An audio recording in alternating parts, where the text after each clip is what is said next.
ချောကလောက်သွားမယ်နေဆိုတော့မနက်6 နာရီကလေးကထပ်ဖြစ်ပါတယ်ရှင် သူ့ရဲ့ထားတော့မနေ့7 နာရီကျော်နေပြီလောက်သွားဖို့ ကဲရေချိုးပြီးတော့ဝယ်စားလိုက်ပြီးပါရေးဒါဒီနေ့ဝယ်မှာ office လေးပါမေးလှလား လာ ပပရေတွားတော့မယ်နော် သူ့ရဲ့ကိုယ်မလုပ်နေလေအဲ့ဒါပေါ်လာရှိရပေါ်မယ်လောက်ထားအကြိုင် ချိုးချိုးတတာပြောလေမဖန်အောင်ပြောတယ်လို့မျိုး တော့ရမယ်သူကလာတာလည်းရမ်းသူလေ အဲ့ဒါကားဆောင်ရပါထုံးစံတိုင်းကားမလာလို့တိုက်စီငါဖို့ဖြစ်လာခဲ့ပါတယ်ရောရောက်ပြီဆိုတော့ဒီနေ့ချောဘာတွေလုပ်ရမလဲဆိုအာတုံလုံးနဲ့ရောလိုက်ရောဆိုင်ဆိုင်လို့ရှိတယ်အဲ့ဒါကြောင့်တိုင်းသားကျွေးအောင်တောင်းရတယ်ပေါ့နော်နေလေကြာရင်နေ့လည်းမတောင်းလို့ဆိုရင်အခုတည်းကအလှပြင်လာလိုက်ပါမယ်ဒီကမှအရင်ဆုံးတတ်ပါမယ်ဒီကြီးရတယ်ကမှတို့တက်လို့ကိုမေးတယ်ဒါပေမဲ့ချောတင်ပြီးတော့တို့မရအောင်မလွယ်လေးကသူ့ face ကိုတီးပါဆောင်းတော့ချောတက်လည်းရမ်းခက်တော့ပါဆောင်းတော့တက်လည်းမတက်ရုံတားနာမှလည်းကြောက်တော့အခုတော့ expert တော့တက်နေရလဲကြာပြီဆိုတော့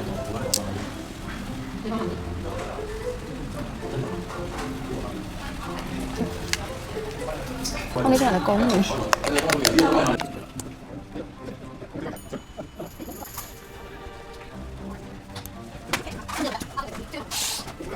我能弄得上啊？你空会睡啊？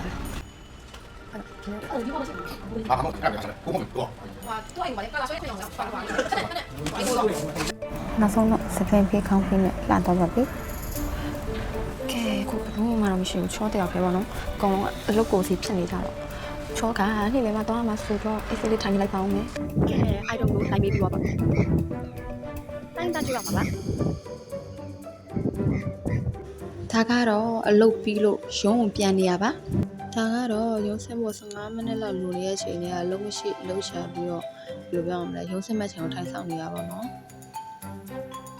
ဒါလေးကတော့ပစ္စည်းတွေကပ်သိန်း45လောက်ခတဲ့ကပြီးရင်ထိုင်ဆောင်ရုံစင်းတော့မဲ့ချင်းကိုပြီးရင်9နာရီထိုးဖို့9မိနစ်အလိုလဲကြာတော့ထပြန်နေတဲ့အချိန်မှာမိပြောက်သွားပါတယ်